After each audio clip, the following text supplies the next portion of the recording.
Politik identitas keluarga Baswedan. Keluarga Baswedan adalah imigran Arab Yaman. Mereka datang ke Indonesia karena melarikan diri ke berbagai negara, salah satunya ke Nusantara ini. Mereka dikenal sebagai kelompok Arab Hadrami yang berimigrasi ke Nusantara, merupakan kelompok miskin yang harus meninggalkan Arab karena ajaran dan tingkah laku mereka membahayakan politik pemerintah di masa itu. Dengan selalu mengatasnamakan agama untuk mencapai tujuan mereka.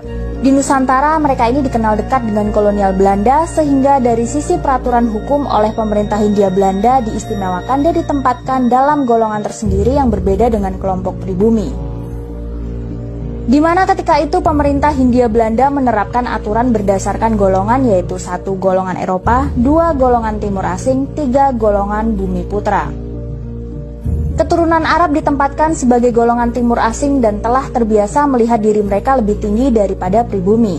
Sebagai kasta yang lebih rendah dari kasta mereka, menganggap pribumi sebagai budak dan kelompok yang layak diperbudak. Untuk mempertegas keberadaan mereka sebagai kelompok yang berada di atas kelompok pribumi, Abdul Rahmat Baswedan mendirikan Partai Arab Indonesia pada tahun 1934 yang merupakan partai identitas, yaitu identitas keturunan Arab sebagai pemilik kasta lebih tinggi dari pribumi itu sendiri.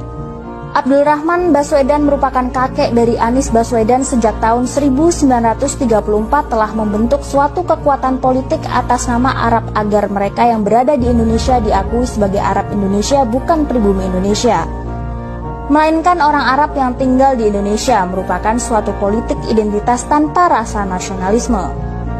Kondisi tersebut masih tetap mereka pertahankan dengan pola berstruktur dan masif, menunggangi kebodohan sebagian masyarakat Indonesia yang dengan tololnya fanatik terhadap agama. Cara yang pertama mereka lakukan adalah memanfaatkan orang dengan gelar Habib sebagai keturunan langsung dari Nabi Muhammad SAW. Para Habib ciptaan ini menjadi ulama, mendadak menjadi panutan, dan apa yang diucapkan dianggap sebagai fatwa yang wajib